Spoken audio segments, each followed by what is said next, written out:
Welcome, folks. I see that there are a lot of people arriving into the meeting room right now. It's good to have you.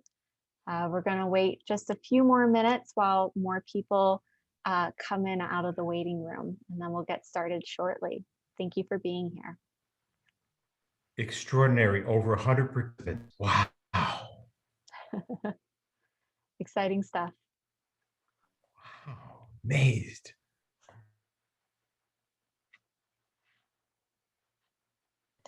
Hey, Carl, how have you been? It's Al from Beacon. Haven't seen you in a while. Al, I'm fine. Thank you for coming, and I'm glad you got all your friends to join us. Okay, good.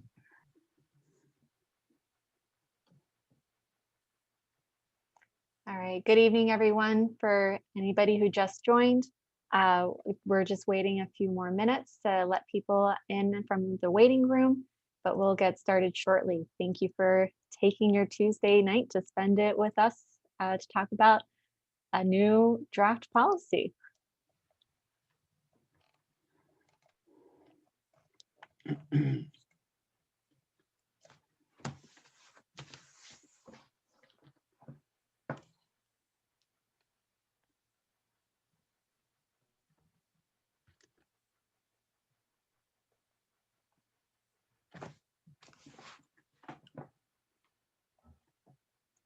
Okay. So hello again to anybody who just came into the meeting. We're going to get started in just about a minute. We still have people joining the meeting. It's great to see this interest, and we're excited to dive into the details. So we'll get started in just a minute.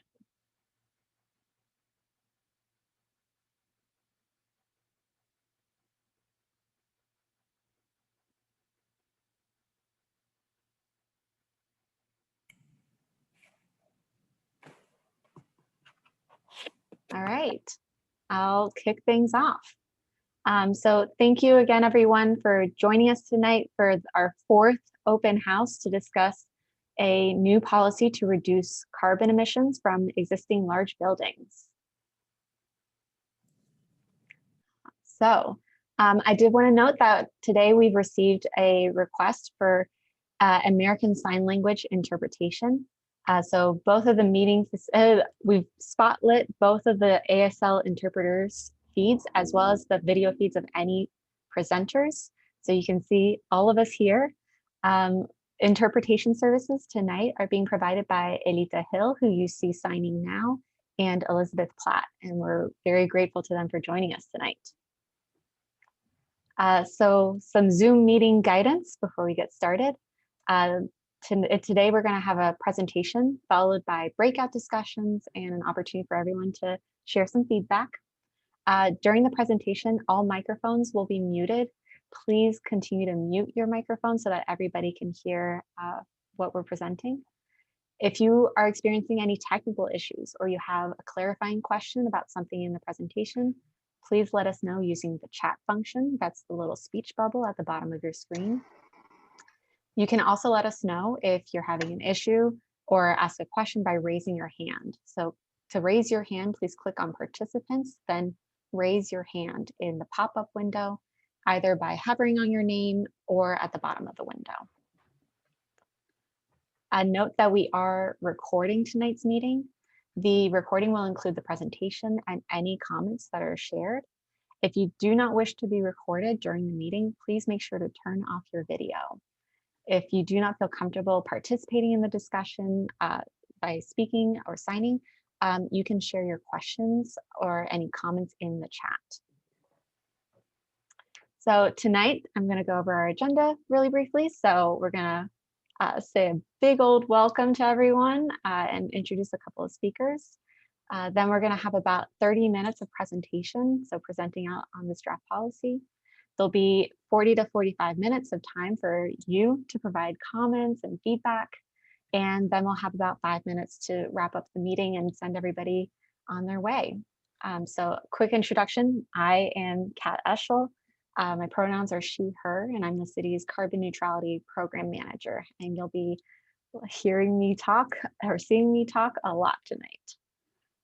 So first, I want to welcome two speakers who are going to kick off this meeting.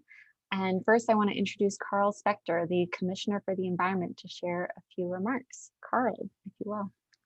Okay, thank you, Kat, and thank you everyone for joining us tonight, both those of you who have come to previous open houses and to those of you who are attending your first open house on this subject.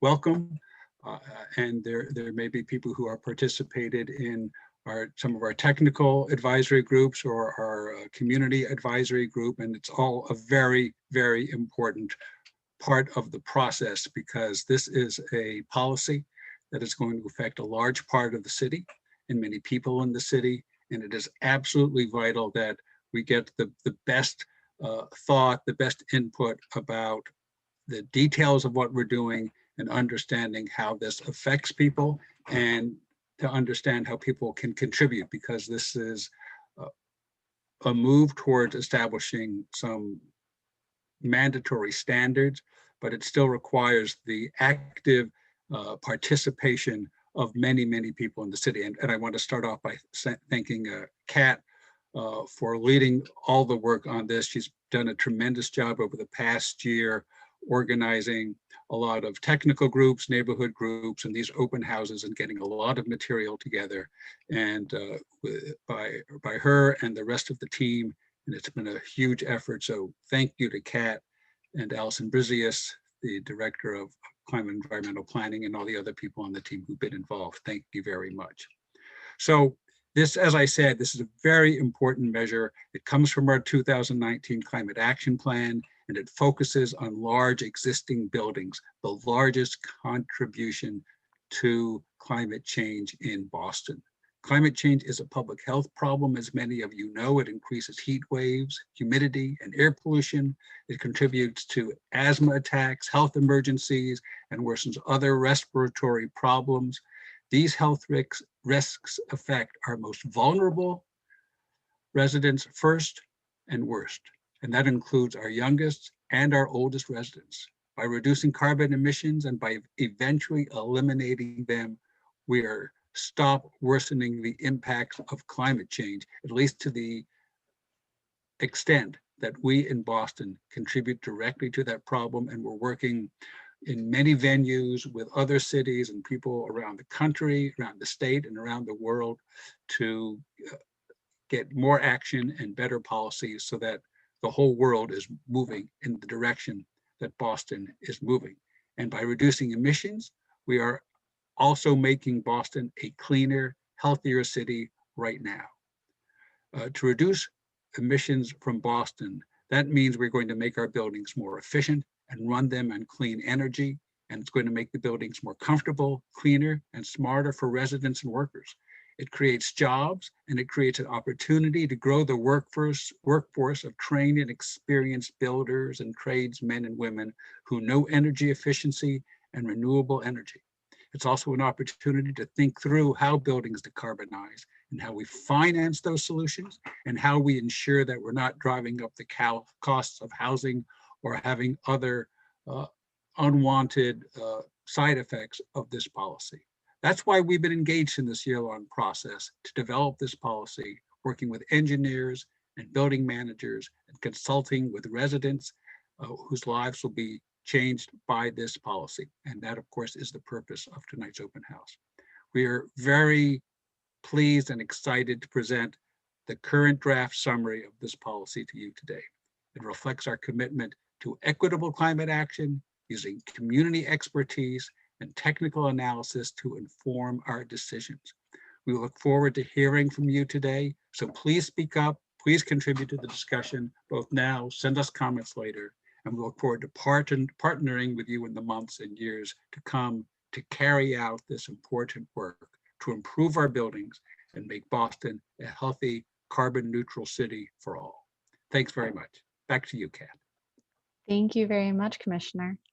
Next, I want to introduce Tren Nguyen, the Director of the Office of Workforce Development and the Office of Financial Empowerment. The websites and background information for these two departments will be shared in the chat and with some really wonderful resources. So take it away, Tren. Thank you, Kat, and thank you, Carl, and special thanks to Chief Chris Cook and the Environment Department's entire team. And I want to thank everyone who took their time from their busy schedule and their children, their family, to join us and to learn about these plans.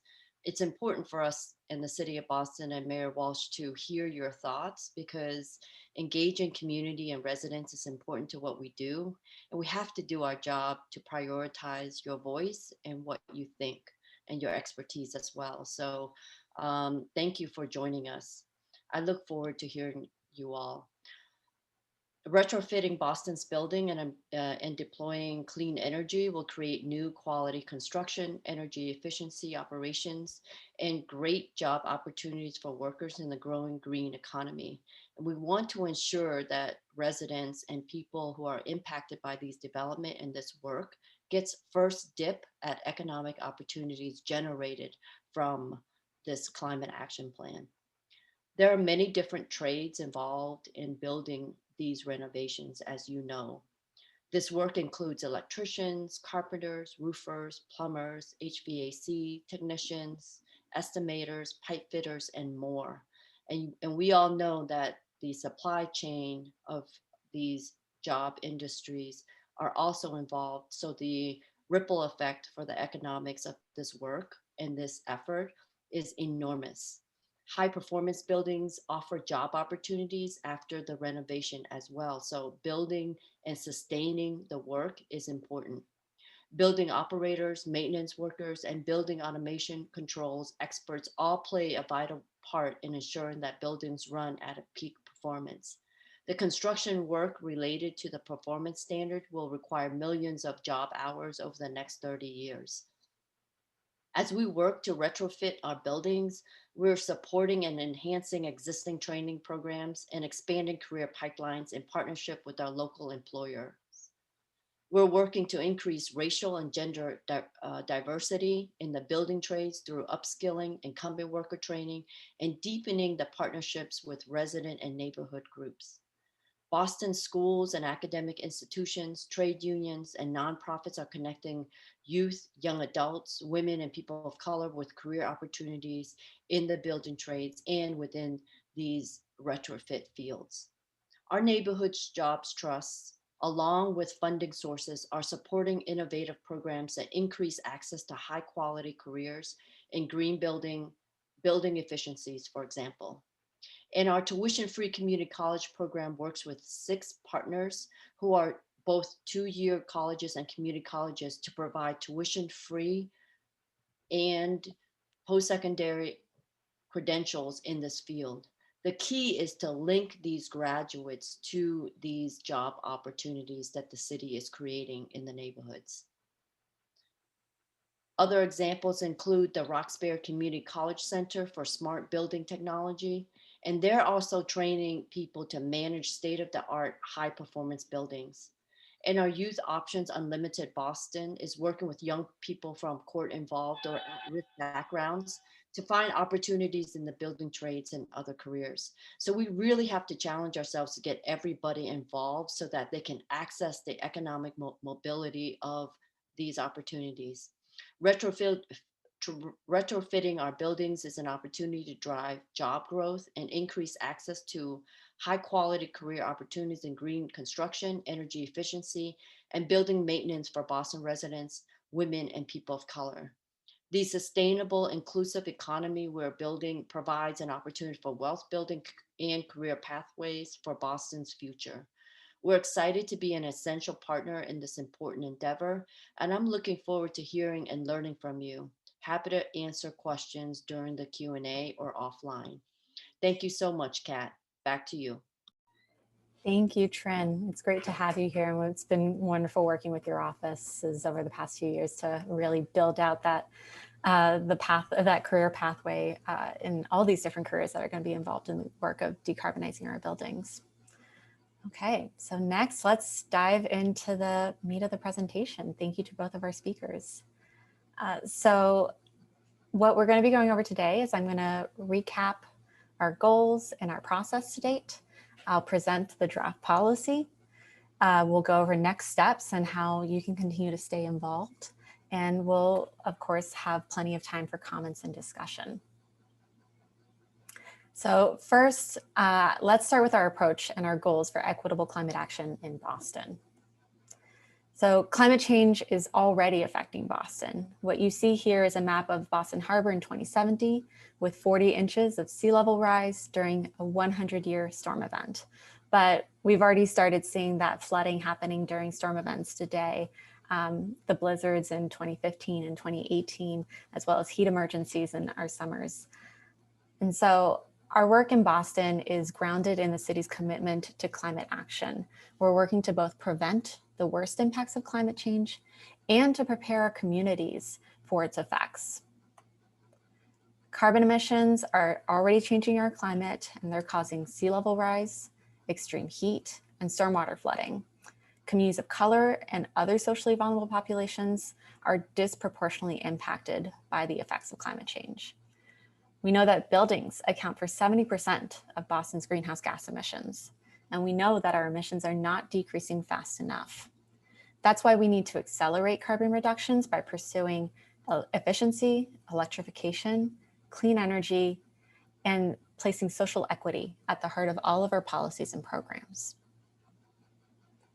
In the building sector, a lot of that work is going to be in building retrofits. Building retrofits are a triple win opportunity for residents, workers, and the climate. What's in it is better buildings for residents, quality jobs for workers, and a healthier climate for everyone.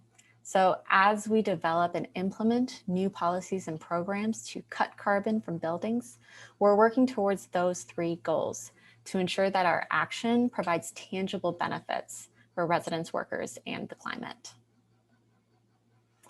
We're going to talk through the details of the policy later in this presentation, but these are the key elements to look out for that help achieve that vision of a triple win for residents, workers, and climate.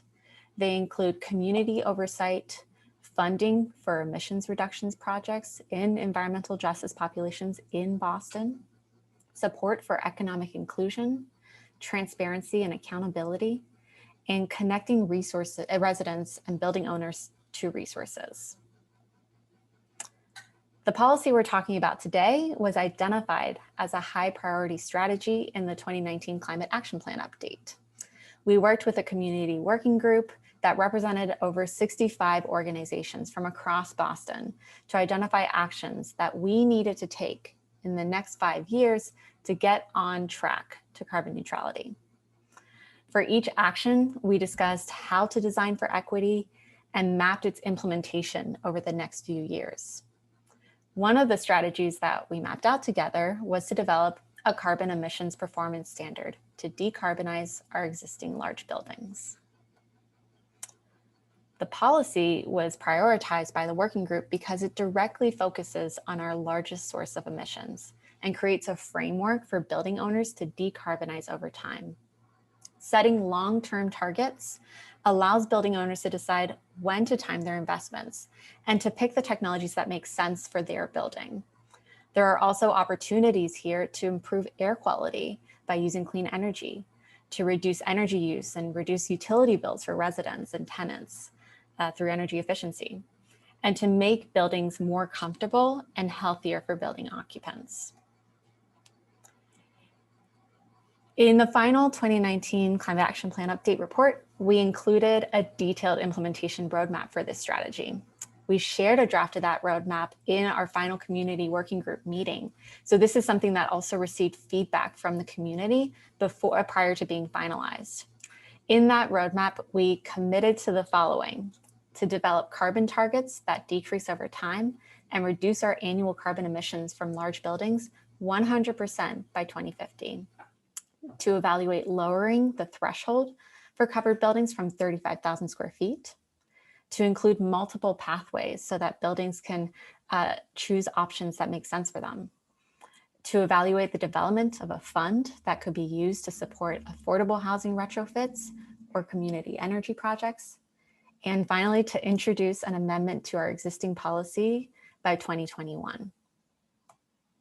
And so As I mentioned, this policy builds on existing policy.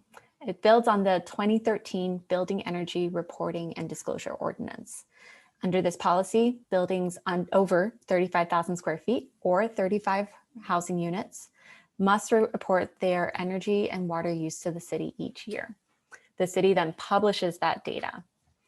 After 5 years of being covered under the policy, buildings must complete an energy action or assessment. And so this new policy that we're discussing today would maintain that annual reporting requirement and would shift from an energy action or assessment to an emissions performance standard. So now I'm going to recap the process that we undertook to develop the draft policy that we're presenting today. So again, our goal here and the process that we designed is all to develop a building emissions performance standard that minimizes harm and maximizes benefits and opportunities for impacted residents while achieving carbon neutrality in covered buildings by 2050. The desired outcome is a policy that achieves better buildings for residents, creates quality jobs for workers, and results in a healthier climate for everyone. The City of Boston has led the overall process, and then Synapse Energy Economics conducted a technical analysis and convened a technical advisory group to develop carbon targets, analyze building pathways, and assess the costs to retrofit.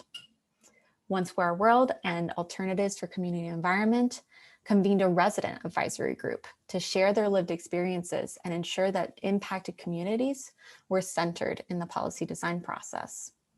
The city has also convened focus groups and 4 open houses to date to engage the wider community on key questions. So that's you, and we're so grateful for you being here tonight. We started working on this project in January 2020, and we have since wrapped up the technical analysis in November.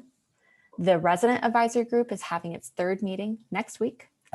And after the policy development process is completed, that will be followed by a legislative process in City Council. The technical advisory group was convened by Synapse and gathered experts from across the building sector. The technical advisory group was tasked with providing expertise and data and case studies. They met 12 times, 6 times as a full group and 6 times in focus groups. And that process concluded in October. And so for more detail on the technical analysis, we encourage you to look at the meeting materials and the recording from the September open house. The final report and the slides from the technical advisory group meetings are also available on our project page, and we'll make sure that you have that link handy. The resident advisory group was convened by One Square World and Alternatives for Community Environment. And the goal there was to develop a building emissions performance standard that minimizes harm and maximizes benefit for Boston's frontline populations that would be affected by the policy. So during this process with One Square World and ACE, we received community expertise and feedback. We were raising awareness of the policy and its potential impacts, but also its opportunities. And we collaborated with and centered communities that will be impacted with this policy, working with a few community partners, including the Chinese Progressive Association, New England United for Justice, and City Life Vida Urbana. So the 3rd meeting takes place next week. One of the key pieces of feedback that we received from the resident advisory group were community priorities for this policy. We heard that residents wanted to see climate action that improves air quality, reduces bills, does not contribute to displacement, improves heating and cooling, creates jobs, and is good for the environment. And so these community priorities are informing not only this policy's design, but also informing what other kinds of complementary policies and programs may be needed to minimize harm and maximize the benefits from this policy.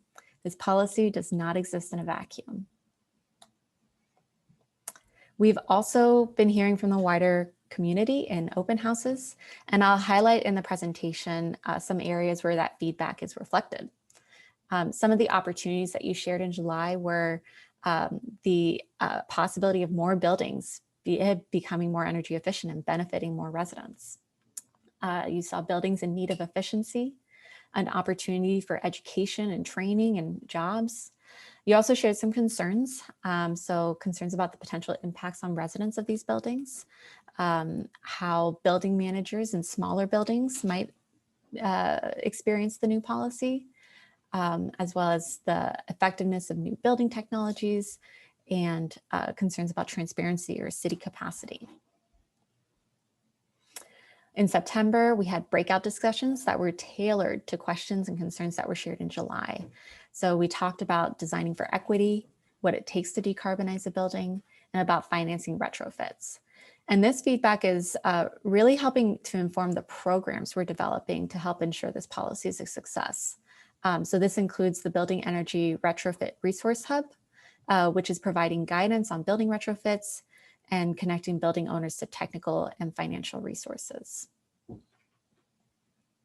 In November, we shared some draft elements of the policy that we were considering so that we could hear your feedback.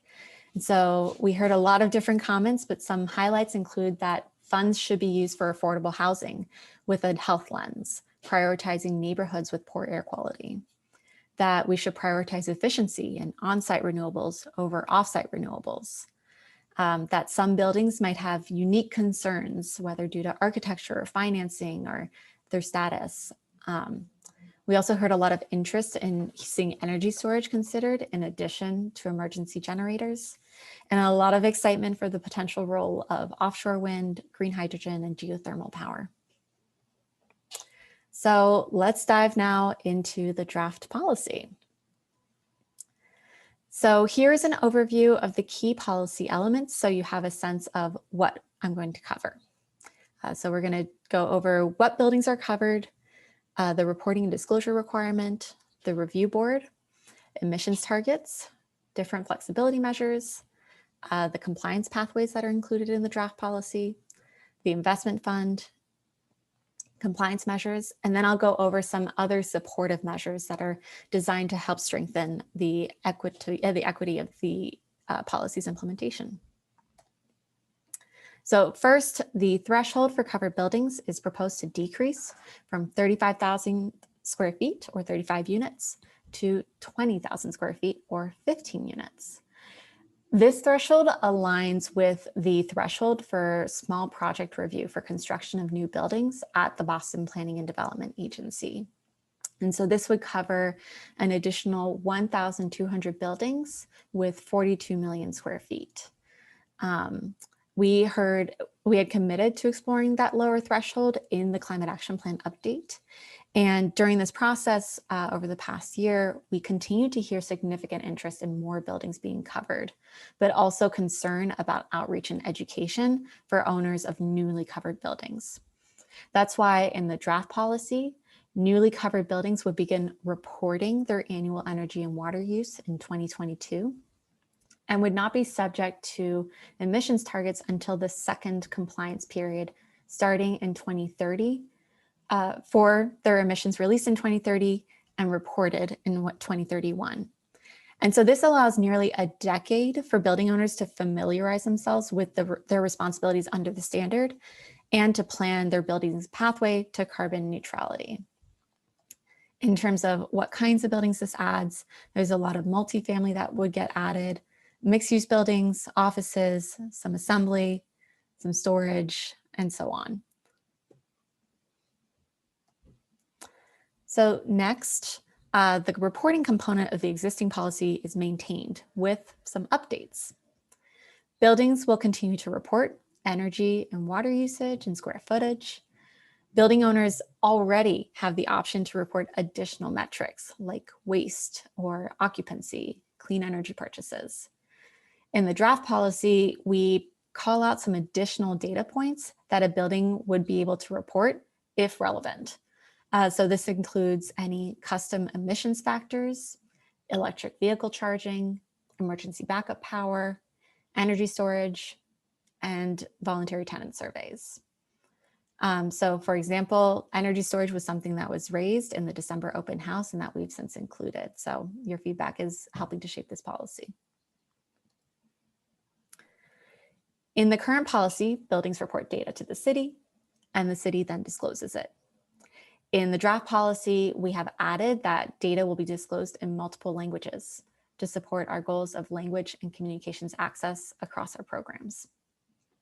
In addition to disclosing metrics reported by buildings, the city would have an additional disclosure requirement. The city would begin to issue regular reports on community-based indicators, because this policy is not just about carbon, but also about improving outcomes for residents in terms of air quality, fair and affordable housing, and our other community priorities. These indicators reflect our commitment to ensuring that this policy and its implementation are minimizing harm and maximizing benefits for residents. Based on these indicators, the city and the review board would be able to assess if we're meeting our goals and recommend regulation changes to strengthen equitable implementation. If the ordinance is passed and we begin the process to develop regulations, we will continue to work with our community partners to refine those metrics and begin issuing those regular reports. So I just referenced a review board. This review board is a new body that would be created as part of this draft policy. I'll go over its roles on the next slide, but we first wanted to emphasize who would be on the review board. We heard from residents the importance of having strong community oversight.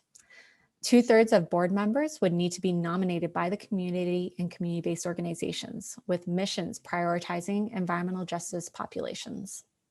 Members would be appointed by the mayor, with nominations to be solicited from the community and local organizations for a range of expertises. So from affordable housing to workforce development to environmental justice to historic preservation. The exact number of board members and the nomination process would be further detailed in the regulations. The regulations would also lay out details for potential board members, for stipends for any members for whom participation in the board is not part of a full or part-time job. The review board would have 4 key responsibilities: oversight and enforcement, program review and recommending any updates to the regulations, review of alternative pathways, and approval of allocation of funds from the investment fund. The review board could set additional criteria as appropriate related to prevention of displacement, air quality, energy cost sharing, economic inclusion, and transparency. The Air Pollution Control Commission would continue to oversee the ordinance and approve regulation changes recommended by the review board. And the commission would add the Commissioner of the Environment, who would be an ex officio member, and would add a member with expertise in building design and energy systems. And so we hope that the component of the draft policy, this component of the draft policy, in addition to being able to set additional criteria, speak directly to the community priorities that we've heard in the resident advisory group, as well as from the open house, and will again help to minimize harm and maximize benefits for residents. Next, emissions targets. This is one of the most important proposed elements of the draft policy. These targets were developed for specific building use categories through the technical analysis process run by Synapse. These targets are aligned with our citywide goals, which are themselves aligned with the Paris Climate Agreement. The draft policy makes clear that these targets may be periodically updated to ensure we are on track to achieve our emissions goals. There are 2 types of energy use that we have proposed to exempt in the draft policy: electric vehicle charging, since that's part of transportation sector emissions, and energy used for backup emergency power. We propose to end the emergency backup exemption in 2030 unless otherwise amended in the regulations. And both of these exemptions could be retired, or other exemptions could be added through future regulation changes. A flexibility measure that we've added is the ability to adopt a blended target for mixed-use buildings. And I'll walk through an example right now of how that works. So for a building with 100,000 square feet of multifamily housing, 20,000 square feet of food sales, and 10,000 square feet of retail, To get the carbon target, you would apply the emissions targets for different use types proportionally to the square footage. And that would allow you to estimate the annual emissions target for any given compliance period. So for this building, for the 2025 to 2029 compliance period, the annual emissions target would be 747 metric tons of carbon dioxide equivalent per year. Next, we also have a few other flexibility measures that we have added based on recommendations and concerns that we heard from the technical and resident advisory groups, from building owners, and from participants of these open houses. So for example, some people shared concerns about certain buildings having challenges in meeting the target schedule, such as affordable housing with a refinancing timeline that hits a few years out just after the target hits, or buildings who might be in long-term contracts with a district energy system. Some building owners also shared that they have their own pathway to net zero already planned out across the building portfolio. So building owners whose buildings have unique circumstances may apply to use an alternative pathway. The review board would then review and possibly approve the proposed plan. And that's when they may set additional criteria for the approval as appropriate to further community priorities. The exact criteria, process, and conditions for these pathways would be further elaborated in the regulations. And so those pathways are for portfolios, so owners with more than one building, individual compliance schedules where buildings have their own plan for carbon neutrality, but they just need to align with our citywide goals, and hardship compliance plans for buildings with unique circumstances. So that might prevent them or hamper them in complying with the standard. They would be eligible to apply for a hardship compliance plan. So as we shared in a previous open house, building owners would have several compliance options. So for example, here you see a building with 2018 emissions, and you see their target. Based on their emissions target, they have a lot of different ways that they can comply. They can choose to update their building systems and do on-site efficiency work. They can also choose to switch their building energy source and adopt building systems that run on clean energy. They can also choose to purchase renewable electricity. And then if the measures they undertook weren't sufficient to get them over the finish line, they also have an additional option of an alternative compliance payment. Building owners can choose any combination of options to achieve that target. And so I'm going to go over each one of these options in a little bit more detail now. So the first two options are to retrofit and fuel switch. Building owners can undertake measures to improve energy performance and reduce fossil fuel consumption within their buildings. Some examples of that work include envelope improvements, upgrading appliances and switching them out. So putting in systems like heat pumps or solar panels or geothermal heat pumps. They can also invest in building operations and controls. The city is developing a resource hub to connect building owners with appropriate technical assistance and financial resources. That program will continue to grow and develop to serve building residents and tenants too. The third option is to purchase renewable electricity. Building owners can deploy renewable energy systems on site like solar or geothermal and combine it with energy storage, for example. Building owners also have several options to purchase renewable electricity that is generated off site, and they can choose any one of these. And so those three options are using community choice electricity, which launched in February 2021, so this month. The second option is renewable energy certificates. The third is power purchase agreements. And so the exact criteria for these, some are included in the draft policy and are informed by the feedback that we heard in our meetings over the past year. In particular, people wanting to see more local benefits and ensure that the electricity being purchased is aligned with our community values. The fourth option is the alternative compliance payment. If the measures undertaken by a building weren't sufficient to hit the target, this is just an additional option that can help them to comply with their standard. The payment is tied to the average retrofit cost for Boston buildings estimated at $234 per ton. That estimate would be reviewed at least every 5 years and updated as needed in the regulations. And those payments would then go into a fund. The fund is referred to in the draft policy as the Building Emissions Equitable Investment Fund and would be dedicated to emissions reduction projects that prioritize environmental justice populations and community benefits. These reflect priorities that we've heard in the resident advisory group, as well as priorities shared during open house discussions. They include the importance of supporting retrofits and low-income multifamily housing, preserving affordable housing, taking steps to prevent displacement, improving public health outcomes in environmental justice populations, supporting workforce development, and maximizing clean energy deployment within Boston. The exact criteria and conditions for receiving grant funds would be further detailed in the regulations.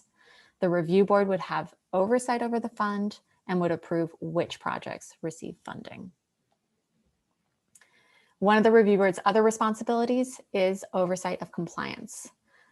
So we've included additional provisions to ensure data quality, as well as penalties for failure to comply with reporting, with emission standards, or for submitting false data reports.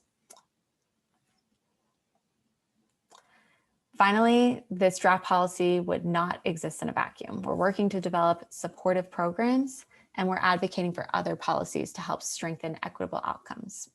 So first, we're developing a building retrofit resource hub that will serve as the city's entry point for tenants, workers, and owners. The hub will aggregate city resources, including connections to incentive programs, financial and capital resources, expert guidance, training opportunities, fair housing resources, and education and engagement materials. We're also advocating at the state level for stronger mass save incentives that are structured to support deep energy retrofits and building decarbonization. We're also advocating for just cause eviction and right to counsel as key measures to keep fighting displacement of Boston community members.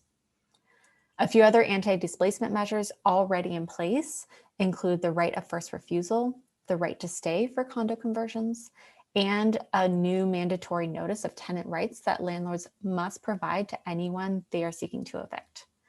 We're also maintaining our commitment to investing to develop additional affordable housing in Boston.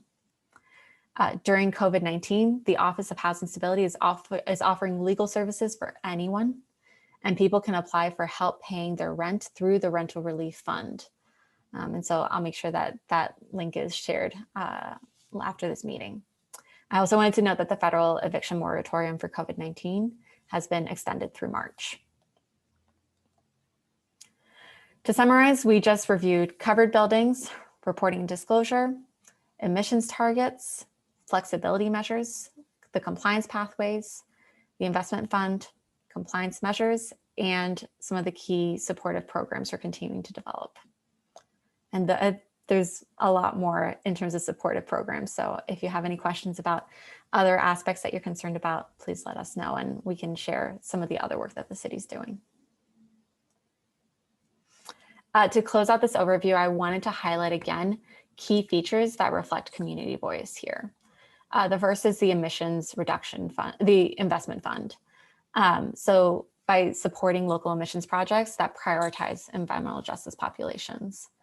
The second is creating a new emissions review board that would have at least 2/3 community representation and have oversight of the policy and approval of any of its funds. The third is that we're committed to continuing to develop workforce opportunities, expanding training programs in partnership with all of our amazing partner institutions across the city. We're also committed to transparency and accountability, reporting on community-based metrics in order to make sure that this policy is achieving our goals beyond mere carbon reduction. And finally, the Building Retrofit Resource Hub will serve as an entry point for tenants, workers, and owners in order to comply with this policy and gain access to the benefits of decarbonized buildings. So now I'm going to go over some next steps. So you can continue to weigh in on this policy. So we have time for discussion today, but you can continue to share your feedback after this meeting, during the legislative process in City Council once it is introduced, and during the regulations development process if the ordinance is passed. So this slide shows what a standard city council process looks like based on the city council's website. And we want to highlight here that there are several opportunities for public testimony. So this is both in the committee hearings, but also in the full council prior to a potential vote to pass any ordinance. So there will be further opportunities for public engagement and public testimony to help shape this ordinance. If an ordinance is passed, regulations are then developed. And so this process would include public engagement and consultation. The regulations would lay out in greater detail the rules and processes for the ordinance's implementation. So this includes things like the review board's composition and how they're selected, what the threshold for quorum is to be able to take votes or meet, how often they meet, and what the meeting processes are. It would include other things like standard emissions factors that building owners can apply to their emissions calculations.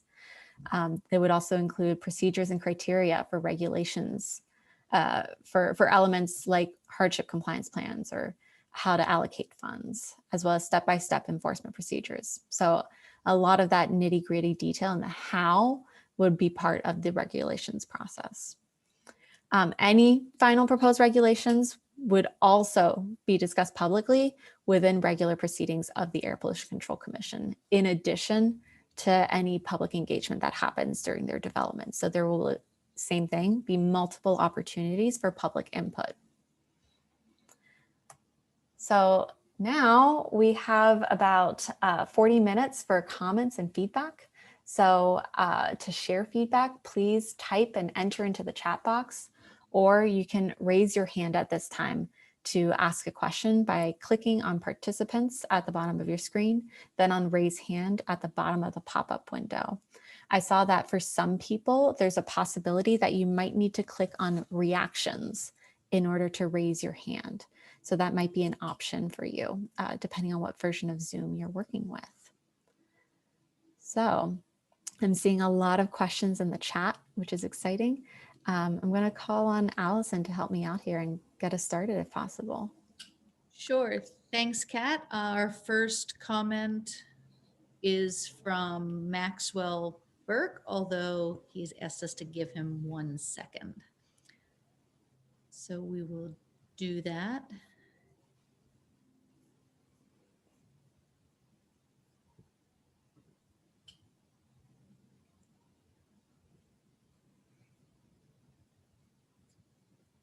So while we wait, we could go to some of the questions in the chat, although if folks would like to actually state their question and give some more context, please raise your hand and let us know there. All right, I saw that David Hyman raised his hand. Absolutely. Let's. Okay, here I am. Hi, David. Hi, how are you? Doing okay. Thanks for being here. Okay, so I'm a resident of a residential condominium in Jamaica Plain, co-housing one, which means that the residents run it. And so the question of figuring out the square footage, like the average condo unit is about 800 square feet. There are 30 of them, that would be 24,000 square feet. But they're easily 10,000 or more square feet in common facilities, basement areas and the like. So what's the how does one figure out the total square footage? Is it residential units or the whole thing, including all the common facilities? Hi, David. It would be the entire building, including the common facilities. You can check in the assessor's database if you want to check your building's square footage. We also have a map that we've linked to in the chat that can help people see buildings that are already covered by the existing policy.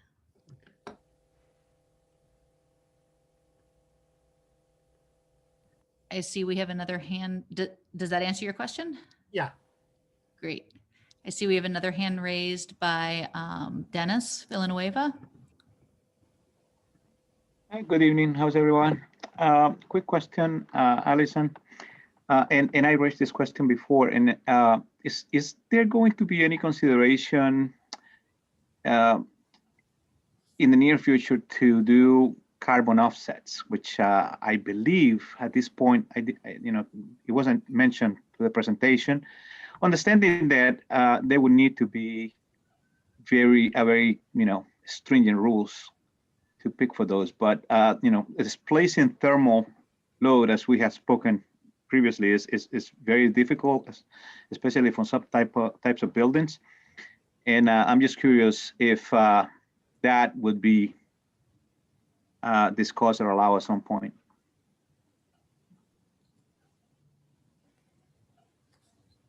Thank you, Dennis. Building offsets are not included as a standard compliance mechanism at this time. And that's for a lot of different reasons. It was a community priority that was shared by our resident advisory group in particular, that was really important that they not be included as a standard compliance pathway.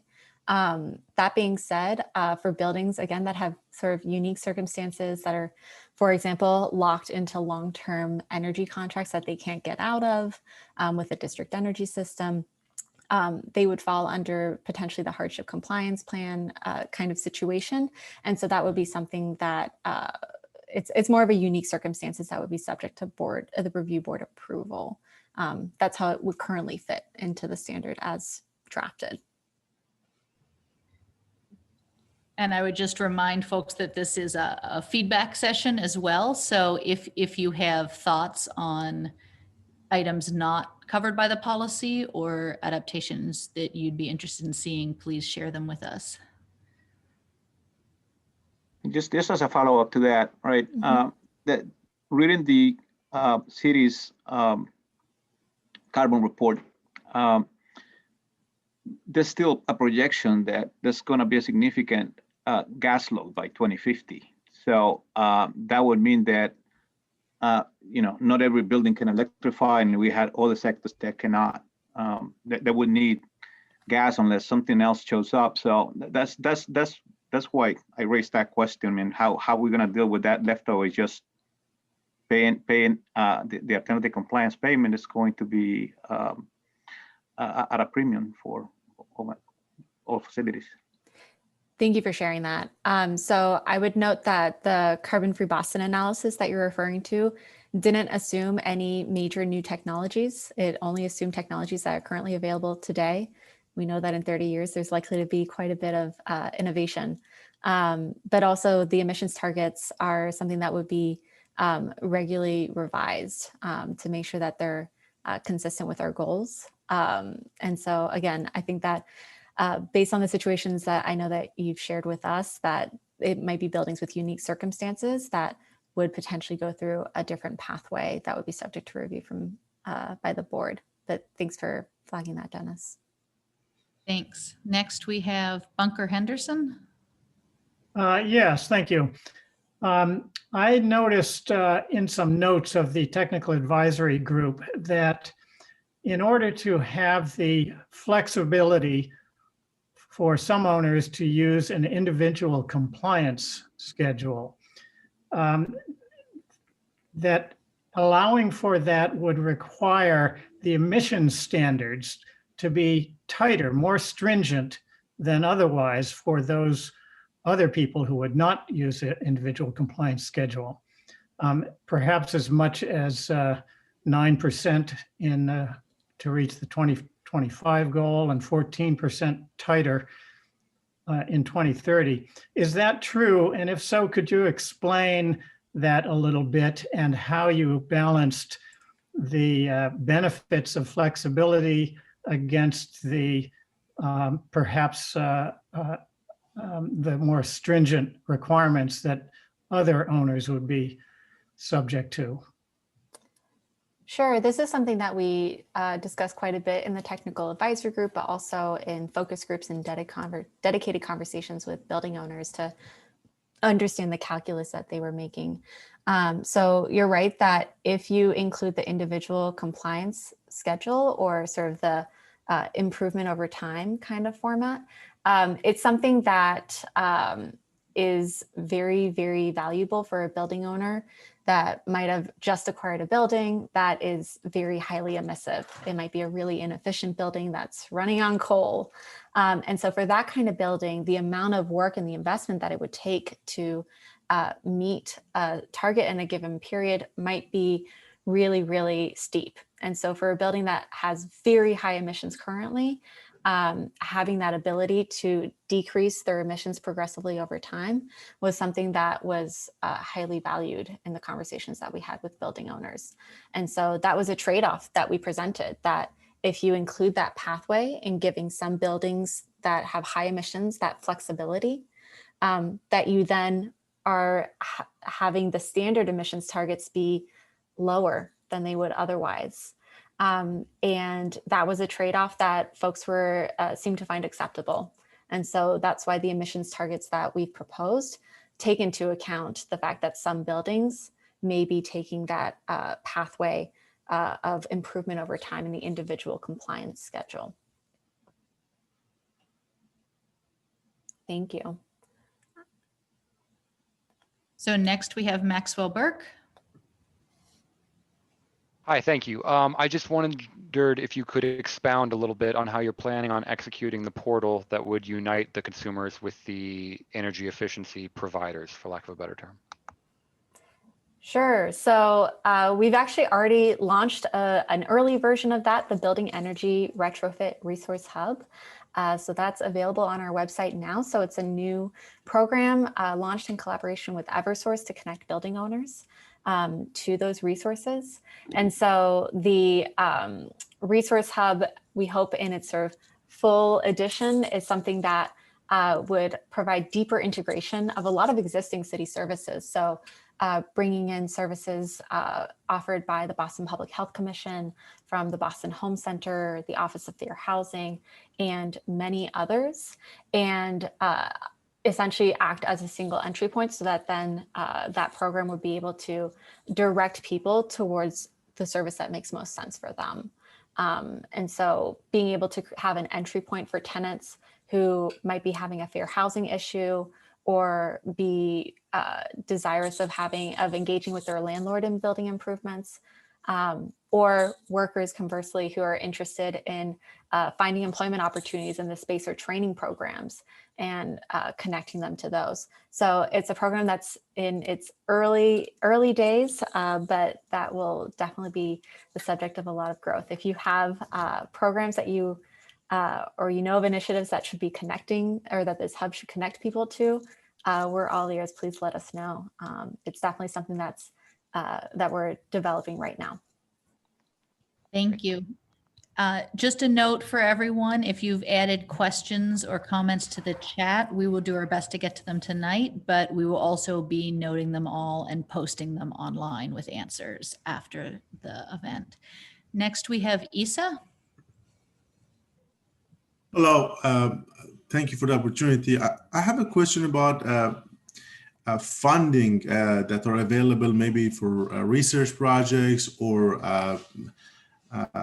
innovating solution by small businesses.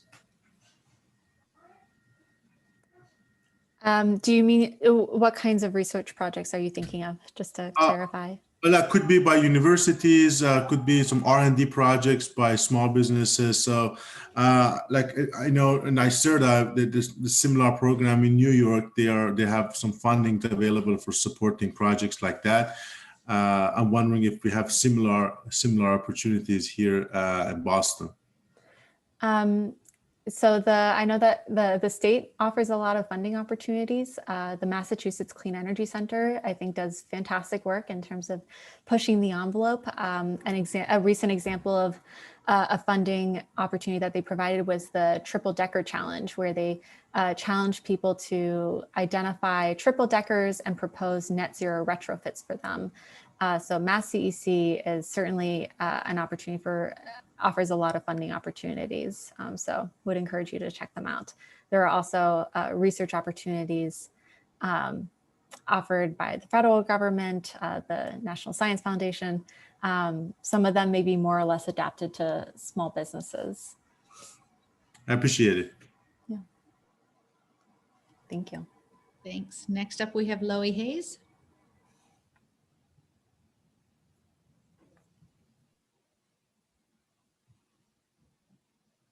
Hi, sorry, had to mute myself.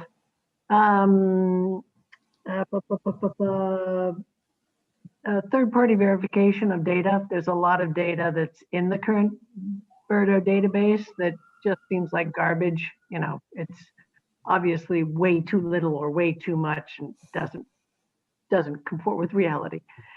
So given that we know building owners are challenged to create this data, why is it that you are proposing waiting 5 years for third-party verification? That's 5 years of wasted opportunity that a building owner could be, you know, planning, making plans. Oh, I'm doing okay, but actually they need to start working right away.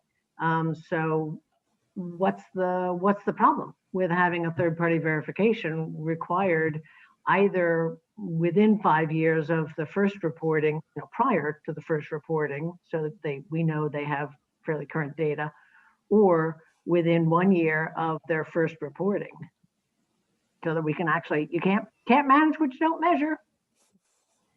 Thanks, Loie. It's a good point. I think there the intent was to balance the demands on building owners to add a process and an expense and a step every year for third-party verification, with the need to in fact verify the data regularly. But this is a point that I think we're open to continued discussion on and would like to hear from more folks about. Just to clarify, I'm not suggesting third-party verification every year.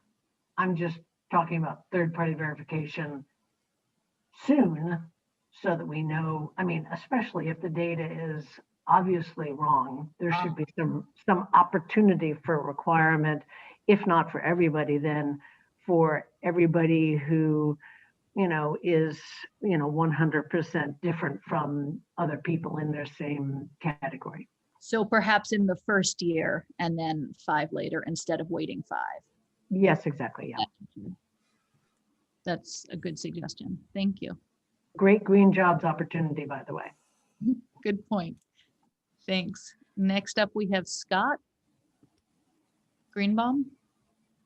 Hello. Yeah, I have a question that's a big one here. District steam is probably the largest emitter of greenhouse gases per unit of energy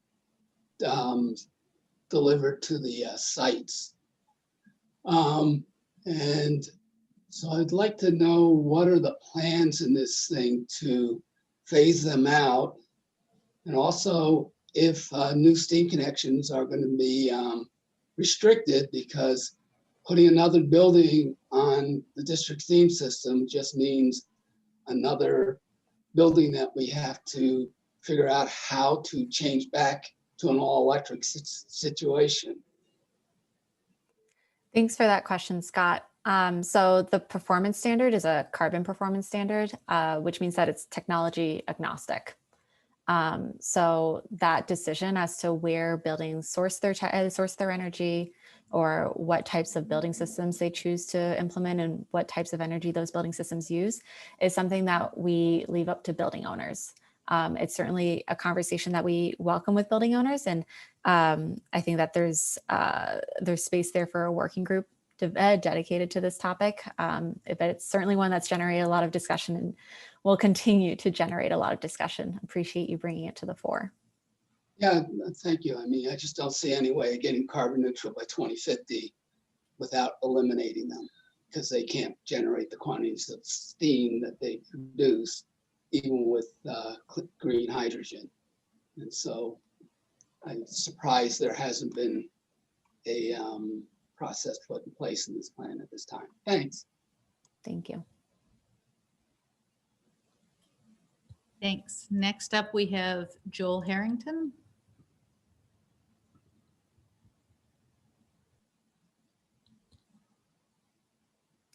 I think you're still on mute, so I'm going to ask you to unmute, Joel. There you go.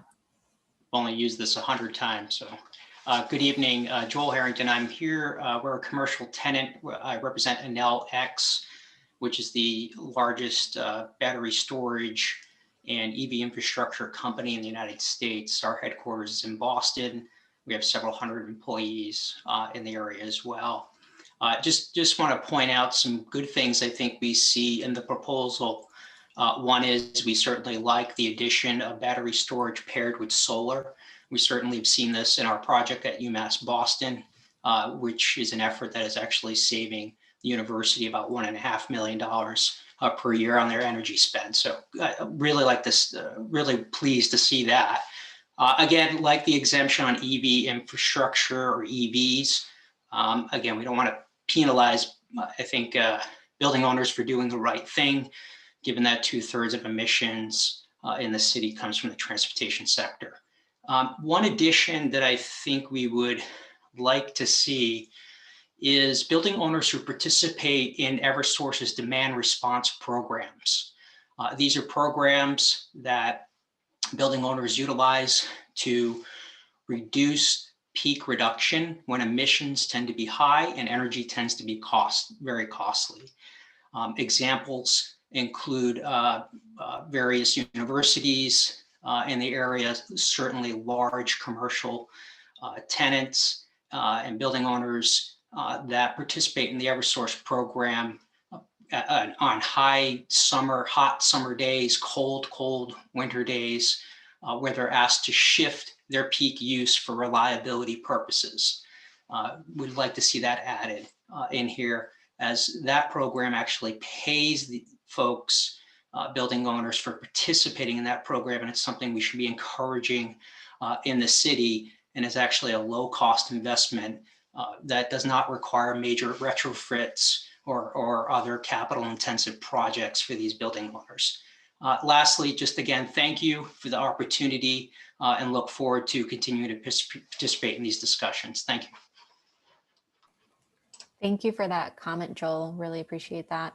Yeah, again, the standard is technology agnostic, but certainly the role of storage and the interaction with programs like Eversource's demand response program is something to be highlighted in guidance provided by the Resource Hub. So appreciate you bringing that into the conversation. Thank you. Thanks. Next up is David Hyman. Well, I thought I had somebody talking about district steam as being a source of inefficiency and difficulty in improving and so on. The way I understand it, district steam is that a number of buildings heat with steam that is generated by a central boiler for all of those buildings. Just to verify, that's what district steam is? That's correct. So it's usually a network of pipes that distribute steam to a large set of buildings or a small set of buildings. So it's a central generator that is then distributing steam, and it can also distribute cooling, and it can also distribute electricity. So there's they can generate those three types of energy if need be. But the core concept of use is you have a central production facility that is then distributing that energy to multiple buildings. Okay, so then my question comes out as, suppose one just takes that boiler facility that's run by fossil fuel and replace it with an electric boiler, or even a solar panel driven boiler and so on. Is that a good way to take a district system and make it much more energy efficient? And is that pretty close to what community choice energy is? So community choice electricity is a different program. So in that program, the city bulk buys electricity on behalf of its residents. And so by aggregating all of the residents of Boston, the city can use its buying power to negotiate a good price on energy for residents, and also provide access in a secure way to clean electricity. So it's a little bit of a different program. For district energy, there are ways to decarbonize district energy. Again, this policy is not specifying how a district energy system should decarbonize, but certainly building owners, when they report, are able to report a custom emissions factor. So if they are getting their power from a district energy system that has decarbonized, they would be able to let us know that the steam that they're consuming has a certain emissions factor that may be lower than a different steam system. Okay, where they can band together and by their common effort convert the fossil fuel boiler to a solar boiler, and they all get the good results. That's one way that you could do it. Mm-hmm. Thank you, David. Okay. Next up, we have Amanda. Hi, Kat. Can you talk through the timeline for the legislative process? I saw that slide that you put up that details the different steps of the process, but I'm curious if you think that will take, months or if we're talking years. So that's something where we're using this time before we introduce the legislation before any legislation is introduced to gather additional feedback. As soon as we have an update on timing, that's something that we'll share on our project page and with folks who have attended these meetings. But I don't have anything more specific I can share right now.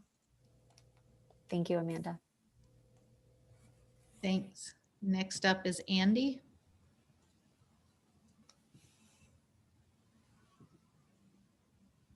Could you clarify real quickly, how are we signaling that we want to speak? Oh, hi. So in order to signal that you want to speak, you can raise your hand to ask a question. So to do that, depending on what version of Zoom you have, you'll either click on participants and then on raise hand at the bottom of the pop-up window.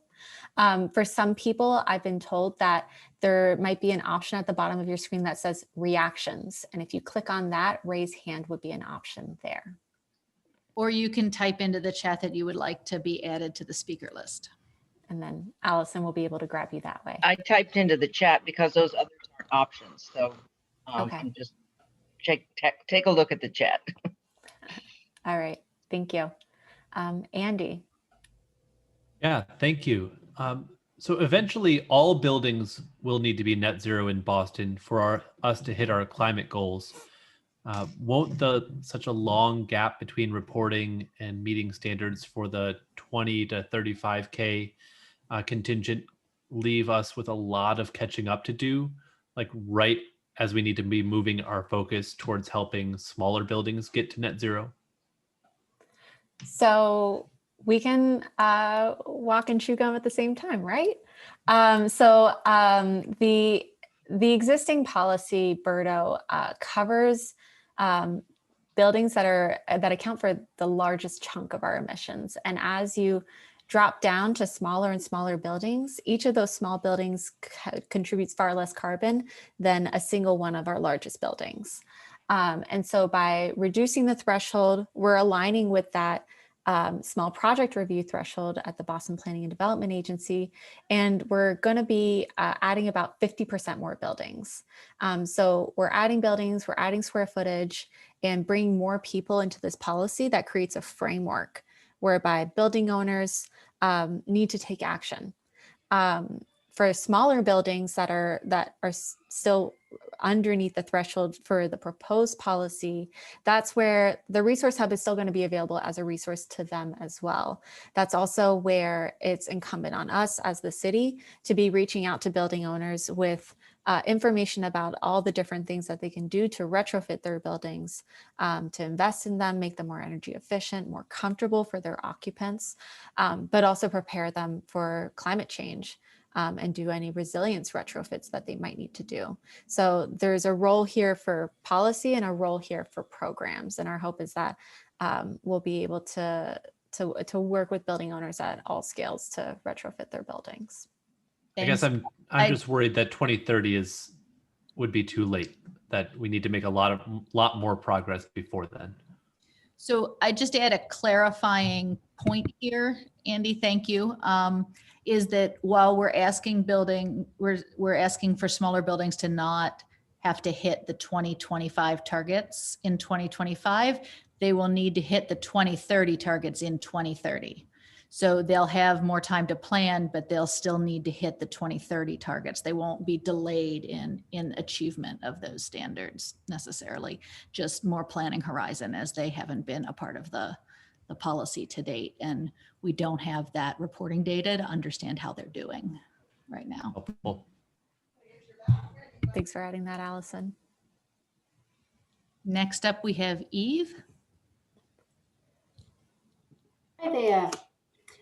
I had a question about the ISO New England grid and how the grid emissions factors have been factored into these standards, and whether buildings will be penalized if the grid hasn't transitioned to clean and renewable energy along the trajectory that we're anticipating. Thank you for that question, Eve. So for the analysis, we built in the assumption that the grid was going to decarbonize at a rate that's consistent with state laws and regulations. So the utilities at this time are required under the Clean Energy Standard to decarbonize electricity by 80% by 2050. And we know that there's a lot changing at the state level on climate regulations, especially with Governor Baker's adoption of carbon neutrality by 2050 as the state's goal as well. And so we built in that assumption because that's what the regulations stipulate. As for the evolution of the emissions factor and how that whether or not the ISO New England is actually consistent with that trend line, that's something where we believe that it should still be decarbonizing progressively over time, and where the ability to buy clean electricity would be able to mitigate that. So even if the electricity emissions factor isn't tracking with what's legally mandated, then building owners would still have those three different options to buy clean electricity if they need to top up, if you will, in order to have the electricity be truly clean. Thank you for that comment, Eve, or question. Thank you. Next up, we have Linda Hirsch. Thank you. I wanted to ask a question about enforcement, and not so much the fines that are going to be written into the law, but actually going after people who don't do what they're supposed to do. And I'm a bit concerned because Boston Climate Action Network has, as you know, been looking at the BERDO data that we have, and the number of buildings for which you don't have reports each year is higher than you would expect. And also the number of buildings that became due for an action of some kind and didn't do any action. I think it was more than a third. And we were told that the reason that the city hadn't gone after any of these people was that the mechanism that you had to use was to take them to court, and that was just really too cumbersome. So I'm wondering, is there going to be a different mechanism going forward, or just in general, what is it going to take to make sure that if people don't do what they're supposed to do, something happens to them? Hi, Linda. Thanks. So as you know, our goal is always to work with the building to make sure that they're able to achieve the goal, right? We want to see and support the building in decarbonizing first and foremost. But you are right that in order to achieve our goals, these are going to need to be binding targets, and there will need to be enforcement if a building refuses to report their data, or the other options that Kat laid out earlier in presentation. So really, we're looking at a number of options that would be available to us, and we can provide more detail on sort of the legal processes that would go through when we write the Q&A. But happy to describe more of the multiple processes from court to other property related options for enforcement. But again, the goal is to never be in a place of enforcement, but to have buildings achieving these standards. Thank you. Thanks, Linda. Next, we have Trish Baumer. Thank you. I just wondered if you could expand a little bit about the slide that talked about complementary strategies. There was quite a lot that was listed on that that really had nothing to do with environmental greenhouse gas mitigation. So could you kind of expand on that a little bit and then answer, how you plan to incorporate that? Is that something that you would do as part of the legislation? Would that be part of regulation? Where would those complementary strategies come into play? Thank you, Trish. Yeah, so this isn't going to be the only policy that the city implements. So this is just one of many policies. And in order to achieve all of those community priorities that I had shared earlier around improving comfort, reducing energy bills, preventing displacement, this policy isn't going to be able to solve all of those problems at once. There's a housing affordability crisis in Boston. There are some environmental justice populations that have had historically high levels of air pollution, and as a result also have disproportionately high levels of asthma or other respiratory conditions. There are other parts of the community that have been targeted by third-party energy providers and are locked into expensive energy contracts. And so the intent here is to emphasize that this policy isn't alone. We already have policies on the books for anti-displacement, and I really wanted to emphasize the anti-displacement measures because that's a really big concern that we heard in the resident advisory group and in these open houses, concern that as a result of improvements and investments being made in buildings, that the rents would go up and people might get displaced from their homes and their communities. And so these policies, the ones that are already on the books, help to protect people and keep them in place. We're also advocating for other measures to make sure that people aren't being evicted from their homes for no cause, for example, with the just cause eviction that Mayor Walsh has been advocating for on the Hill. The other piece then is, in addition to policy, we're also stacking this up with programs. And so these programs are going to continue to evolve in response to the needs that are expressed by community members. So in its very early iteration, the Resource Hub was intended to connect building owners to financial and technical assistance.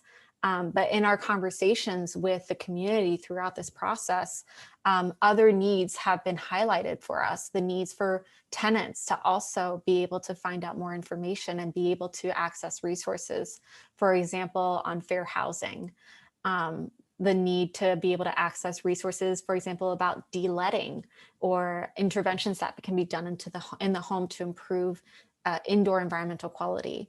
There may also need to be connections to other programs to develop guidance. So the program piece is going to be ever evolving and seeking to really make sure that this policy is connecting to the whole suite of city services and programs that exist, and that we're achieving our goals, not just in terms of carbon, but achieving that triple win, right? Where we want to make sure that we're getting better buildings for residents and building users, that we're creating quality jobs for workers, and that we're achieving that healthier climate for everyone. So they may not be within this policy, but they're important complementary policies and programs. Thank you for your question. Thanks all. Next up is Bart, and we are running up on time. So if we're not able to get to your comment, please make sure you type it into the chat so we can follow up and add it to the Q&A afterwards. Yes. I had a question that we're working with a building right now that is on the steam district heating loop, and we're trying to plan for conversion of this building to ultimately to net zero. And what I'm the mechanical systems guy on this effort, and we're getting caught in a little bind where we, on one level, would like to use water to air heat pumps if there was a district water loop and district hot water loop. And I've heard that that's been being considered and proposed for the future. And I didn't know if, I was wondering if there's been any thought of coordinating these efforts to help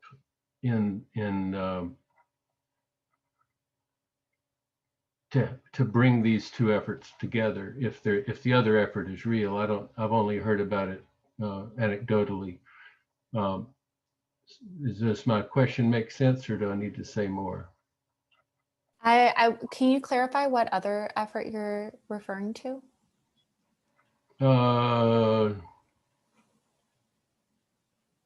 I could. If it's a little hazy, it might make sense for us to follow up perhaps in a separate call after the meeting. Let's do that. Yeah, Let's just do that. powwow on this and sort of, connect those dots. Yes.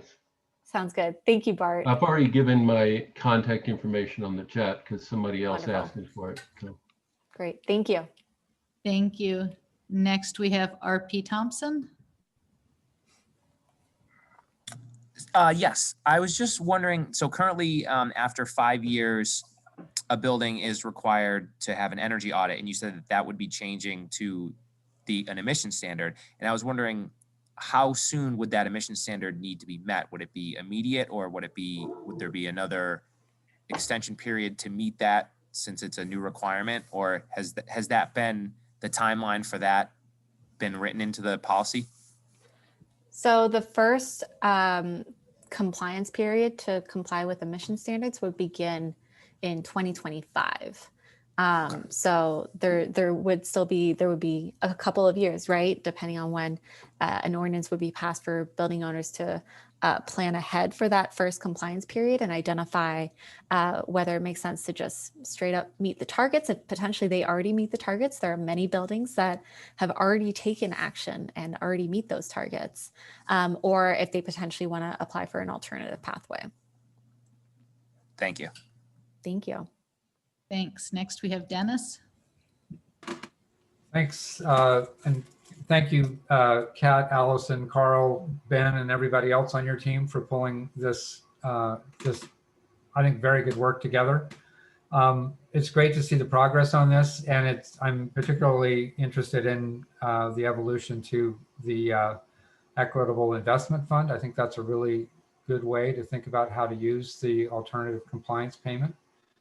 I do want to say one thing, though, which is to echo what Dennis was saying earlier about encouraging a verified offset pathway. I know that's probably not something to do in the first round, but as the evolution of the ordinance moves forward, I think it would be good to have those kinds of options. Thank you for your comment. Thanks for the great work. Appreciate that. Yeah, noted. Thank you for your comment. Thanks. And finally, we have Danilo. Hey, Allison and Kat. I was wondering if you can talk about workforce development, about what the city is doing with unions or in general to include more women and people of color within all this work that is going to happen in the Boston area to create local jobs and like a decent wages for people of color. Thanks, Danilo.